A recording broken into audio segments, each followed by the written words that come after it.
What's going on, everyone? So today I am joined with Ryan Narcavage, where we're going to be discussing my predictions for 2020 Oscar Best Picture predictions. So, as both of us know, the Oscars, they have the option of having 10 movies, but unfortunately, they only choose usually like 8. Like, why would you only choose 8 movies when you have the option of doing 10 movies for Best Picture? Out of an entire year, especially. Yeah, there's like over 200 movies that come out each year. I don't know, but so we'll each be choosing 8 movies that we feel as though will get nominated. This is not our personal picks because we'd be doing a top 10 list for that, or top 8 in this choice. So I'll start off with the 8 movies that I think will personally get nominated for Best Picture this year. So without further ado, let's get started.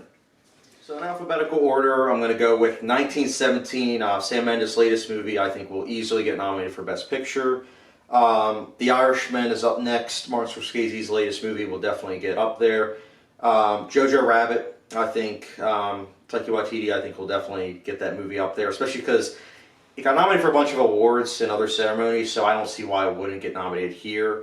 After Jojo Rabbit, Joker, a couple months ago, I didn't think it would get nominated, but now that it's award season and Joaquin Phoenix has been getting a lot, as well as it got nominated for Best Drama and Director at the Golden Globes, I think there's definitely a lot riding on the possibility of it getting nominated for that. Little Women, Greta Gerwig's latest movie, I think, much in the same way as Lady Bird, I think we'll definitely be seeing a nomination in terms of Best Picture for that. Marriage Story, Noah Baumbach's latest movie, will surely get up there as well for Best Picture. I mean, it's going to get nominated for a lot of awards in general. I mean, there's going to be at least 3 acting awards as well, which is going to be pretty awesome. Once Upon a Time in Hollywood, Tarantino, he's not someone that isn't in ceremonies. I mean, every single time a movie comes out, everyone's alright. He's going to be nominated for Best Picture and probably Director. So I don't see why he wouldn't get nominated for that as well. And then number 8, I think Parasite will slide in there, and I honest to God, hope I'm right, because that movie is incredible. And usually they'll have like one foreign movie that gets nominated for Best Picture, so I honestly hope that I'm right with that, because I think it's such a great movie. So now I'm going to do, and Ryan's going to be doing the same thing, if there is 10, again, we don't know, there's the possibility of 10 movies get nominated, but those are my 8. Now there's 2 that I think possibly could get nominated, and that's Ford vs. Ferrari and The Farewell. I think both of those easily could slide in there, but for now, I'm saying those are outskirt chances. So, with that being said, I'm going to kick it over to Ryan, and he'll give his 8 as well as his 2 that he thinks could slide in there. So, here are my top 8 picks for the 2020 Best Pictures race. I would also go with 1917 by Sam Mendes. I just saw it last night again for the second time in a row. I saw it the night before as well. It's just phenomenal, in my opinion. The Irishman, directed by Martin Scorsese, for sure. Joker will most likely get a nomination. I would be genuinely surprised if it does not at this point. Directed by Todd Phillips. Knives Out, Rian Johnson. I feel like there's a pretty good chance it would get nominated. I don't think it would win, but get nominated for sure. Little Women, Greta Gerwig as well. Marriage Story, directed by Noah Baumbach. I'm a huge fan. I've loved his work, so it's great to see it's great to see his stuff getting the recognition it deserves. It's definitely my favorite of his since Squid and the Whale. I still have to watch that. It's worth it, man. It's so good. Once Upon a Time in Hollywood, directed by, of course, Quentin Tarantino.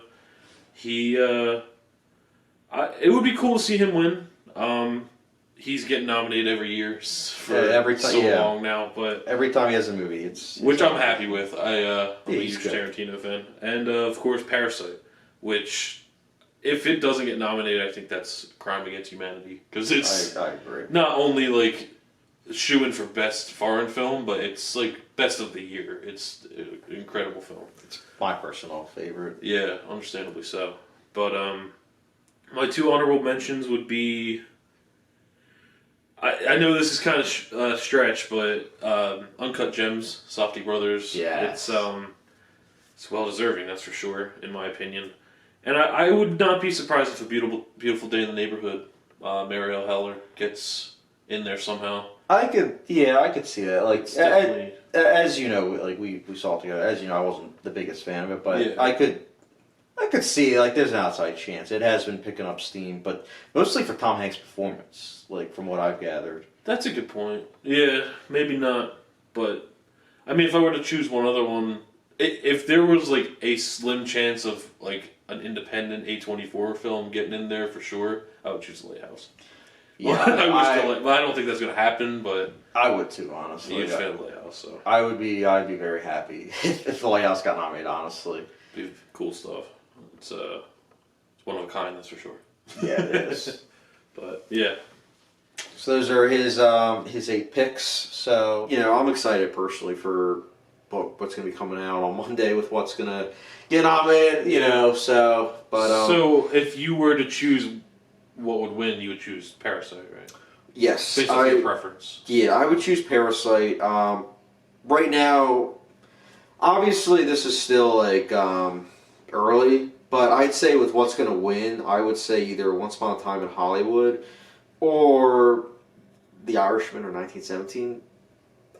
The Irishman, I think the one thing that it has against it is the fact that it's the length.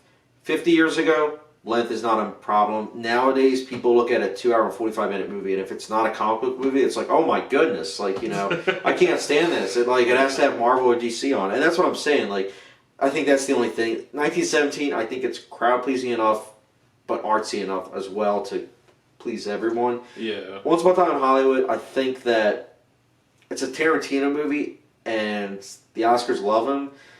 But I don't know yet if they love him enough to give him Best Picture. I don't know. That's also 2 hours and 45 minutes. Oh yeah, I didn't even think of that. It's not a Marvel movie, and it's not a DC movie. So there's that. There's that. If you think about it, like logically, but I would be happy if The Irishman won, because that movie, I think, it's our generation's Once Upon a Time in America, ironically. You know what I'm saying? Like 35 years, 36 actually, from this year. 36 years ago, that came out, and that was also like a meditation on mob life. Yeah. So I hope so. But guys, first I wanted to say, Ryan, I appreciate you for coming on the channel. Thanks for having me, man. Yeah, I'll make sure to have you in some more videos. And if you guys haven't done so already, comment section down below of your predictions on what's going to get nominated. And as always, don't forget the subscription, notification bell, and don't forget to follow both of us on Letterboxd. And I'll catch you guys later. Have a good one.